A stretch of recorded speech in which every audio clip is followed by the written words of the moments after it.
नमस्कार विद्यार्थी मित्रांनो, मी संदेश नोकर भरती या यूट्यूब चॅनलमध्ये आपल्या सगळ्यांचं पुन्हा एकदा स्वागत करतो. महाराष्ट्र शासनातर्फे आदिवासी विकास विभाग 611 गट संवर्गातील जी विविध पदांसाठीची भरती प्रक्रिया आहे, 611 पदांसाठीची यासाठीची जी परीक्षा आहे पाहू शकता. 79 पदांसाठीच्या परीक्षेची तारीख जाहीर करण्यात आली आहे. 24 फेब्रुवारी 2025 रोजी ही परीक्षा आयोजित करण्यात आली आहे. यामध्ये ग्रंथपालच्या 48 जागा आहेत. सहाय्यक ग्रंथपाल 1, प्रयोगशाळा सहाय्यक 30 जागा, कॅमेरामॅन कम प्रोजेक्टर ऑपरेटरसाठी 1 आहे. अशा एकूण 80 जागांसाठीचं प्रवेशपत्रसुद्धा अधिकृत संकेतस्थळावरून डाउनलोड केलं जाऊ शकतं. तर या भरती प्रक्रियेअंतर्गत पाहू शकता, प्रयोगशाळा सहाय्यक या 30 पदांच्या भरती प्रक्रियेसाठी ज्या उमेदवारांनी अर्ज केलेले आहेत तर त्यासाठी जो सिलेबस आहे, एक्झाम पॅटर्न आहे, तो तुम्ही पाहिला असेल कशा पद्धतीने आहे. याबद्दलची थोडीशी माहिती आजच्या या व्हिडिओ सेशनमध्ये पाहूयात. त्याचबरोबर महत्त्वाचं म्हणजे जे महत्त्वाचे प्रश्न आहेत, लॅबोरेटरी असिस्टंट प्रयोगशाळा सहाय्यक या पदासाठी आदिवासी विकास विभाग यासाठीचे महत्त्वाचे प्रश्न आहेत, आजच्या या व्हिडिओ सेशनमध्ये पाहूयात. हे प्रश्न कदाचित येण्याची संभावना आहे, शक्यता आहे. महत्त्वाचे प्रश्न आजच्या व्हिडिओ सेशनमध्ये कव्हर करूयात. सगळ्यात अगोदर जो सिलेबस आहे प्रयोगशाळा सहाय्यक या पदासाठीचा कसा आहे, एक्झाम पॅटर्न कसा आहे हे पाहून घेऊयात. तर आदिवासी विकास विभाग भरती प्रक्रिया यामध्ये 80 पदांसाठीची 24 फेब्रुवारी 2025ला ही परीक्षा आयोजित करण्यात आली आहे. हॉल तिकीट प्रवेशपत्र उपलब्ध झालेलं आहे, डाउनलोड केलं जाऊ शकतं. यामध्ये निवडीची पद्धत इत्यादीबाबतची माहिती अधिकृत जाहिरातीमध्ये देण्यात आली होती. आता तुम्ही जर पाहिलं तर प्रत्येक पदासाठी पाहू शकता 200 गुणांची परीक्षा आहे. यामध्ये मराठीसाठीचे प्रश्न, इंग्रजी आहे, सामान्य ज्ञानसाठीचे प्रश्न आणि बौद्धिक चाचणी अशा पद्धतीने 120 मिनिटांचा वेळ 200 गुणांची ही विभागणी प्रत्येक पदासाठी आहे. आता यामध्ये पाहू शकता आत्ता जी परीक्षा होणार आहे यामध्ये कोणती आहेत, ग्रंथपाल आहे, सहाय्यक ग्रंथपाल आहे. तर या पदासाठी पाहू शकता सेम पॅटर्न आहे. पण त्यानंतर महत्त्वाचं प्रयोगशाळा सहाय्यक या पदासाठीचं आपण आता डिटेलमध्ये आपण जे प्रश्न आहे त्याचबरोबर सिलेबस आणि एक्झाम पॅटर्न पाहणार आहे. या 2 पदांसाठीचा प्रयोगशाळा सहाय्यक आणि कॅमेरामॅन कम प्रोजेक्टर ऑपरेटर या दोन्ही पदांसाठी पाहू शकता यामध्ये तांत्रिक विषय असणार आहे. तर यासाठी पाहू शकता 200 गुणांची परीक्षा आहे. यामध्ये 50 गुण मराठी असेल, 50 गुण इंग्रजी, 50 प्रश्न, 50 गुण इंग्रजी, सामान्य ज्ञानसाठी 50 आहेत.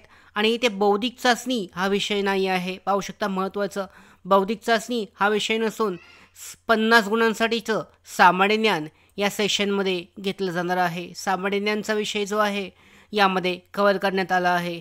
म्हणजे पुन्हा एकदा पाहू शकता प्रयोगशाळा सहाय्यक या पदासाठी एकूण 200 गुणांची परीक्षा असणार आहे. पॅटर्नमध्ये सेम पद्धतीने आहे, परंतु सामान्य ज्ञान आणि सामान्य विज्ञान 2 फरक आहे. पाहू शकता सामान्य ज्ञानमध्ये जी के चालू घडामोडी असतील आणि सामान्य विज्ञानमध्ये तुमचे जे विज्ञानाचा तांत्रिक विषय जो आहे प्रयोगशाळा सहाय्यक या संदर्भातले प्रश्न असतील. त्याचबरोबर कॅमेरामॅन कम प्रोजेक्टर ऑपरेटरसाठी सुद्धा सेम पद्धतीने हा पॅटर्न असेल. हा महत्त्वाचा आहे. पाहू शकता इथे मराठी आहे, इंग्रजी आहे, सामान्य ज्ञान आहे, पण यामध्ये बौद्धिक चाचणी हा विषय नसून त्या जागी सामान्य ज्ञान हे महत्त्वाचं पॅटर्न असणार आहे. पॅटर्ननुसार तुम्ही चेक केलं तर. आता प्रश्न पाहूयात. महत्त्वाचे 20 प्रश्न आजच्या व्हिडिओ सेशनमध्ये आपण कव्हर करूयात. त्याचबरोबर इतर अजून जे महत्त्वाचे प्रश्न आहेत याची PDF लिंकसुद्धा डिस्क्रिप्शन बॉक्समध्ये आहे. जर तुम्हाला डिटेलमध्ये माहिती पाहिजे असेल तर आमच्या नोकर भरतीच्या मोबाईल ॲप्लिकेशनवर याबद्दलचा कोर्स डिटेलमध्ये उपलब्ध आहे. पहिला प्रश्न पाहूयात. एक्स-रे क्षकिरण म्हणजे काय असतात? तर क्षकिरण कशा पद्धतीची किरणं आहेत असा प्रश्न आहे. तर क्षकिरण पाहू शकता धनप्रभारित आहेत, ऋणप्रभारित आहेत, प्रभारविरहित आहेत का विद्युत चुंबकीय लहरी आहेत. आता हे सगळे प्रश्न पाहू शकता सामान्य ज्ञान जो टॉपिक आहे ह्या सामान्य विज्ञानमधले आहेत. सामान्य ज्ञानमध्ये जी के आणि चालू घडामोडी आहेत. सामान्य विज्ञान 50 प्रश्नांचा टॉपिक महत्त्वाचा असणार आहे, तांत्रिक प्रश्न. तर यामध्ये क्षकिरण जे आहे हे ऋणप्रभारितकर आहे. पाहू शकता क्षकिरण जे आहेत एक्स-रे हे ऋणप्रभारितकर असतात. तर सोपा प्रश्न आहे. तर या संदर्भातली तुम्ही तांत्रिक प्रश्नांची तयारी करण्यासाठी अशा पद्धतीचे प्रश्न हे येऊ शकतात, संभावित प्रश्न आहेत. दुसरा प्रश्न पाहूयात. जैवतंत्रज्ञान कोणत्या पातळीवर कार्य करते? जैवतंत्रज्ञान जे आहे हे कोणत्या पातळीवर कार्य करते? पदार्थ पातळीवर, द्रव पातळीवर, अणु पातळीवर का रेणू पातळीवर? त्याचं उत्तर पाहू शकता. पदार्थ जैवतंत्रज्ञान जे आहे हे रेणू पातळीवर कार्य करते. रेणू अणूमध्ये पाहू शकता. अणू जे आहेत ॲटॉमिक स्केल आली, यामध्ये रेणू जे आहेत हे जैवतंत्रज्ञान पातळीवर कार्य करतात. तर पहिला पर्याय बरोबर आहे. रेणू जैवतंत्रज्ञान जे आहे हे रेणू पातळीवर कार्य करते. तिसरा प्रश्न आहे प्रकाशाचे अस्तित्व.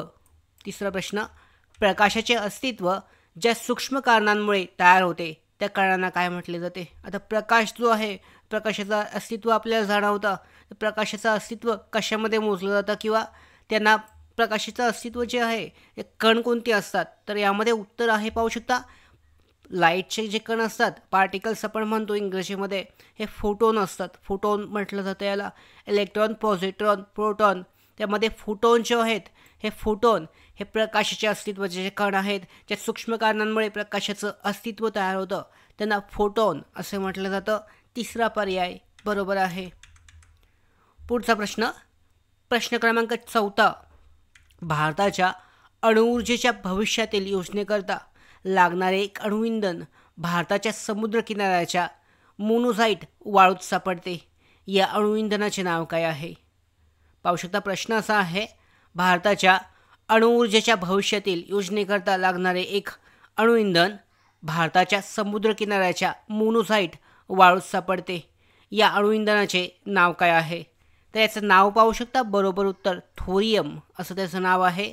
हे जे अणुइंधन आहे हे भारताच्या समुद्रकिनाऱ्यावर मोनोझाईट वाळूत सापडते आणि या अणुइंधनाचं नाव आहे थोरियम. हे बरोबर उत्तर आहे. दुसरा पर्याय जो आहे ऑप्शन यासाठीचा बरोबर आहे. पुढचा प्रश्न, प्रश्न क्रमांक 5. विजेची वाढती मागणी पूर्ण करण्याकरता इंदिरा गांधी अणु संशोधन केंद्राने खालीलपैकी काय तयार आणि विकसित केलं आहे? विजेची जी वाढती मागणी आहे ही पूर्ण करण्याकरता इंदिरा गांधी अणु संशोधन केंद्राने जे तयार केलेलं आहे यापैकी काय विकसित करण्यात आलं आहे? तर याचं उत्तर पाहू शकता. तिसरा पर्याय बरोबर आहे. तरल सोडियमद्वारा थंड केलेले फास्ट ब्रीडर रिॲक्टर. जे रिॲक्टर आहे हे थंड केलेलं आहे. तरल सोडियमद्वारा थंड केलेलं जे फास्ट ब्रीडर रिॲक्टर आहे हे विकसित करण्यात आलेलं आहे. विजेची वाढती मागणी पूर्ण करण्याकरता इंदिरा गांधी अणु संशोधन केंद्राने हे तयार केलेलं आहे.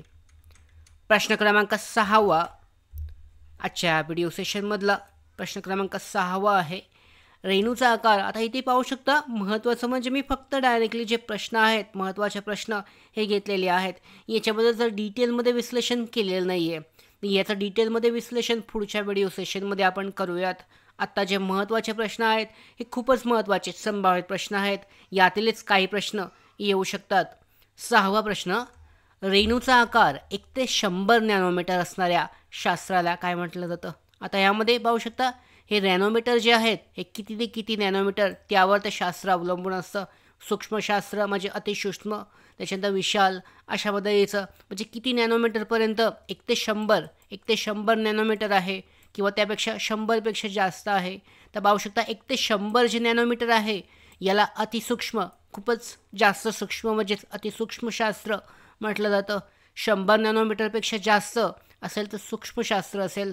आणि खूपच आता डोळ्याने दिसणाऱ्या ज्या मोठ्या गोष्टी आहेत म्हणजे ग्रहसारख्या गोष्टी ह्या विशाल वास्तुशास्त्रामध्ये येतात.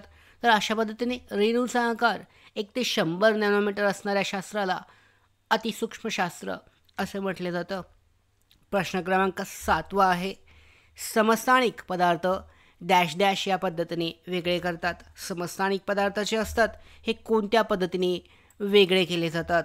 पर्याय यासाठीचे स्फटिकीकरण, उध्वपातन, संप्लवन, गाळण. आता प्रयोगशाळा सहाय्यक या पदासाठी जर तुम्ही भरती प्रक्रियेसाठीची तयारी करताय, तुमचा जो तांत्रिक विषय आहे या तांत्रिक विषयाशी संबंधित हा प्रश्न आहे, त्याची तुम्ही खूप वेळा हा जो विषय अभ्यासला असेल, प्रयोगशाळेमध्ये याची तयारी केली असेल, तर समस्थानिक पदार्थ हे वेगळे करण्यासाठी उध्वपातन ही पद्धत वापरली जाते. पर्याय क्रमांक 2 बरोबर आहे. पाहू शकता उध्वपातन ही जी पद्धत आहे ही समस्थानिक पदार्थ वेगळे करण्यासाठी वापरली जाते.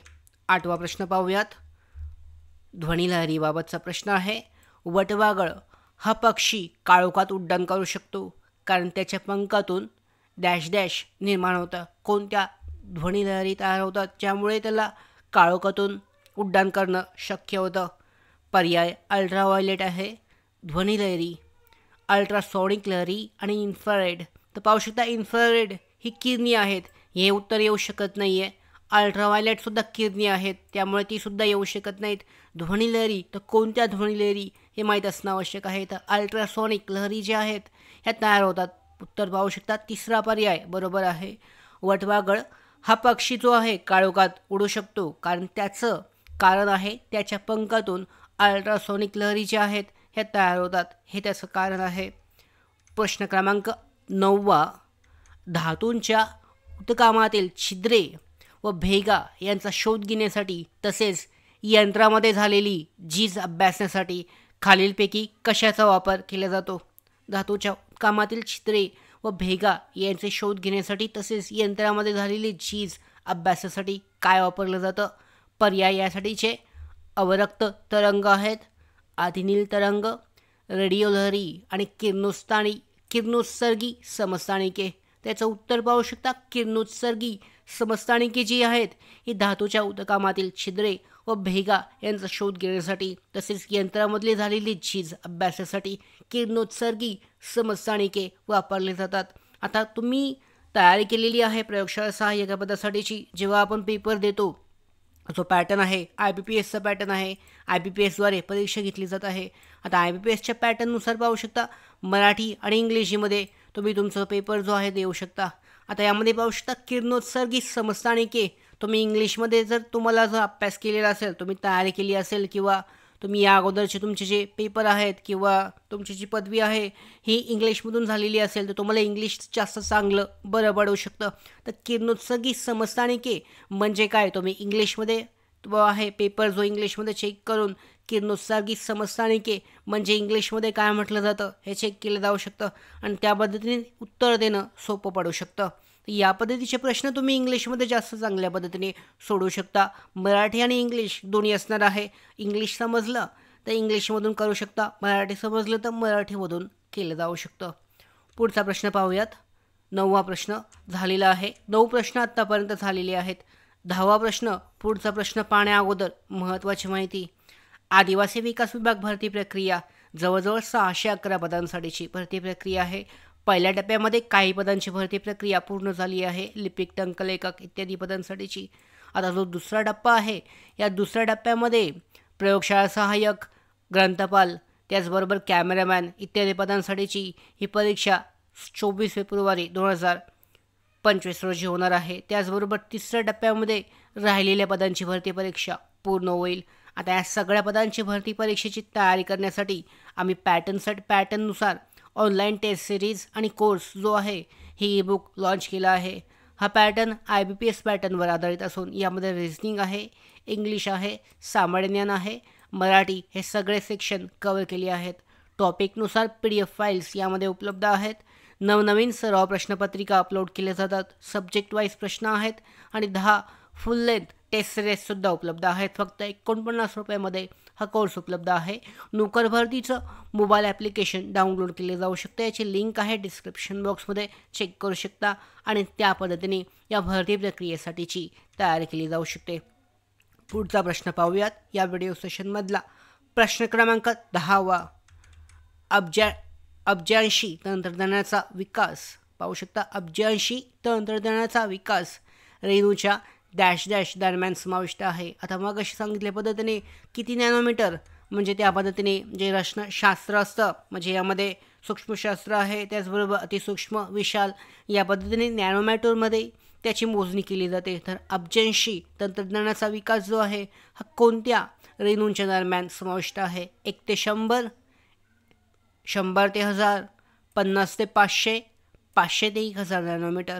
तर 1 ते 100 नॅनोमीटर जे आहे हे याचं बरोबर उत्तर आहे. याचा पर्याय जो आहे अब्जांशी तंत्रज्ञानाचा विकास जो आहे हा 1 ते 100 नॅनोमीटरच्या दरम्यान समाविष्ट आहे. प्रश्न क्रमांक 11वा. स्पेस सायन्सवरचा प्रश्न आहे. यामध्ये अंतराळातील ब्लॅक होल कोणत्याही प्राण्याला निसटून देत नाही. त्याचं कारण काय असतं?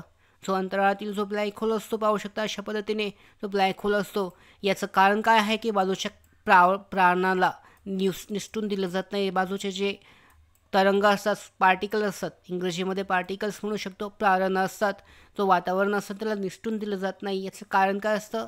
तर ब्लॅक होलचा छोटा आकार पहिला पर्याय आहे. दुसरा पर्याय ब्लॅक होलचा मोठा आकार. तिसरा आहे ब्लॅक होलची खूप जास्त घनता. तर याचं बरोबर उत्तर पाहू शकता, जे ब्लॅक होलची जी घनता असते ही खूप जास्त असते, त्यामुळे बाजूचा जो प्रार्दर आहे, म्हणजे बाजूचे जी पार्टिकल्स आहेत ते निसटणं कठीण होतं, कारण त्यांची ग्रॅव्हिटी जी असते ही जास्त असते.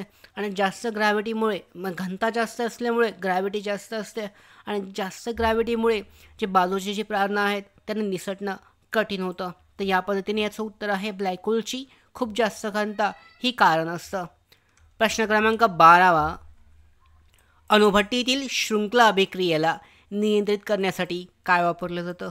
अणुभट्टीमध्ये शृंखला अभिक्रिया जे चेन असते, या चेनला कंट्रोल करण्यासाठी, नियंत्रित करण्यासाठी कशाचा वापर केला जातो? तर याचं उत्तर कॅडमियम दांड्या वापरल्या जातात, पाहू शकता. दुसरा पर्याय बरोबर आहे. कॅडमियम दांड्यांचा वापर करून अणुभट्टीतील शृंखला अभिक्रिया जी आहे हे नियंत्रित केली जाते, त्याच्यावर कंट्रोल ठेवला जातो. दुसरा पर्याय बरोबर आहे. कॅडमियम दांड्यांचा वापर केला जातो. प्रश्न क्रमांक 13. होलोग्राफीसाठी कोणत्या किरणांचा वापर केला जातो? होलोग्राफी जी आहे, आता एक्सरे आपण पाहिला मेडिकल सायन्समध्ये किंवा डॉक्टरसाठी आपण एक्सरे वापरला जातो. तर होलोग्राफी जी आहे, ह्या होलोग्राफीसाठी कोणती किरणं वापरली जातात? पर्यायामध्ये एक्सरे येत नाही आहे, क्षकिरण याचं उत्तर नसू शकतं. लेझर बरोबर आहे, पाहू शकता. लेझर जी आहेत ह्या लेझर किरणांचा वापर करून होलोग्राफी केली जाते. होलोग्राफीसाठी लेझर किरणांचा वापर केला जातो. दुसरा पर्याय बरोबर आहे. प्रश्न क्रमांक 14. जड पाणी कशासाठी वापरलात? आता पाहू शकता, बॅटरी सेल असेल किंवा इतर गोष्टी असतात, यामध्ये पाणी वापरलं जातं. जे पाणी असतं ते कशा पद्धतीचं असतं? तर यामध्ये प्रश्न आहे, जड पाणी हे कशासाठी वापरलं जातं? याचा पर्याय आहे साबण तयार करण्यासाठी, अर्थातच नाही. यामध्ये स्टोरेज बॅटरीतसुद्धा पाणी वापरलं जातं, पण ते जड अशा पद्धतीचं नसतं. अणुसंयंत्र जे आहेत, या अणुसंयंत्रांमध्ये जड पाणी वापरलं जातं. तिसरा पर्याय बरोबर आहे, पाहू शकता. अणुसंयंत्रांमध्ये जे पाणी वापरलं जातं हे जड पाणी असतं. त्याचबरोबर कारच्या रेडिएटरमध्ये सुद्धा पाणी ते नॉर्मल पाणी असतं. स्टोरेज बॅटरीतसुद्धा पाणी वापरलं जातं, पण अणुसंयंत्रामध्ये जे पाणी वापरलं जातं हे जड पाणी असतं. म्हणजे 14वा प्रश्न जो आहे याचं बरोबर उत्तर आहे तिसरा पर्याय, अणुसंयंत्रात जड पाणी वापरलं जातं. प्रश्न क्रमांक 15. ओझोन वायूच्या थरामुळे कोणती घातक किरणे पृथ्वीवर येऊ शकत नाहीत? तर ओझोन वायूच्या थरामुळे जे महत्त्वाची जी घातक किरणं आहेत, पाहू शकता, अल्ट्राव्हायलेट किरणे म्हटली जातात. हे जी सूर्याच्या किरणांपासून निघणारी जी किरणं आहेत, म्हणजे सूर्यापासून येणारी जी किरणं आहेत, अल्ट्राव्हायलेट किरणे, हे अल्ट्राव्हायलेट किरणांना रोखण्यासाठी जे आहे ओझोनचा थर उपयोगी पडतो. तर यामध्ये ओझोनचा थर जो आहे हा CFC हे सुद्धा लक्षात ठेवायचं आहे. CFC क्लोरोफ्लोरोकार्बन जो आहे याच्यामुळे कमी होतो, असा सुद्धा प्रश्न विचारला जाऊ शकतो. रेफ्रिजरेटरपासून किंवा AC पासून निघणारा असं कोणता घातक वायू आहे तो ओझोन वायूच्या थराला कमी करतो? तर CFC क्लोरोफ्लोरोकार्बन याचं बरोबर उत्तर आहे. आणि ओझोनच्या वायूच्या थरामुळे अल्ट्राव्हायलेट किरणांना येण्यापासून रोखतात, म्हणजे ओझोनचा जो थर असतो यामध्ये अल्ट्राव्हायलेट किरणं जे आहेत ते पृथ्वीवर येण्यासाठी रोखतात. म्हणजेच दुसरा पर्याय ह्या प्रश्नाचं बरोबर उत्तर आहे. प्रश्न क्रमांक 16. 2 अणूंना आयसोबार म्हणतात. तर पाहू शकता, 2 अणूंना आयसोबार म्हणतात. अशा कोणते वेळ असते ज्या वेळेला 2 अणूंना आयसोबार म्हणतात? जर पाहू शकता, न्यूट्रॉन आणि प्रोटॉनची बेरीज दोन्ही अणूंमध्ये सारखी असेल. पाहू शकता, न्यूट्रॉन आणि प्रोटॉन ह्या दोन्हींची बेरीज दोन्ही अणूंमध्ये बेरीज केल्यानंतर सारखी येत असेल तर अशा वेळेला आयसोबार म्हटलं जातं. तर 2 अणूंना आयसोबार असं म्हटलं जातं. हा सुद्धा प्रश्न प्रयोगशाळा सहाय्यक या पदासाठी अत्यंत महत्त्वाचा प्रश्न आहे. न्यूट्रॉन आणि प्रोटॉनची बेरीज दोन्ही अणूंमध्ये सारखी आल्यानंतर त्या दोन्ही अणूंना आयसोबार असे म्हटलं जातं. प्रश्न क्रमांक 17. जे केंद्र कामांमध्ये अणुक्रमांक आणि अणुवस्तुमान विविध असतात, पण त्यांची संख्या समान असेल तर त्याला काय म्हटलं जातं? आता या कामांमध्ये पाहू शकता अणुक्रमांक आणि अणुवस्तुमान हे दोन्ही समान आहेत. अणुवस्तुमान विविध असतात. पाहू शकता जे केंद्र कामांमध्ये अणुक्रमांक आणि अणुवस्तुमान विविध असतात, पण त्यांची संख्या जी आहे ही संख्या समान असते. त्याला काय म्हटलं जातं? महत्त्वाचं आहे. पाहू शकता पहिल्यांदा आपण पहिला जो प्रश्न पाहिला आयसोबारसाठी आहे आणि याला म्हटलं जातं आयसोटोप्स. बरोबर आहे. पाहू शकता तिसरा पर्याय केंद्र कामांमध्ये अणुक्रमांक आणि अणुवस्तुमान विविध असतात, पण त्यांची संख्या समान असेल तर त्याला आयसोटोप्स असं म्हटलं जातं. इंग्लिशमध्ये जर तुम्ही हा प्रश्न चेक केलात त्याचं उत्तर देणं तुम्हाला सोपं पडेल. प्रश्न क्रमांक 17 अशा पद्धतीने आहे. 18वा प्रश्न हा सोप्या पद्धतीचा प्रश्न आहे.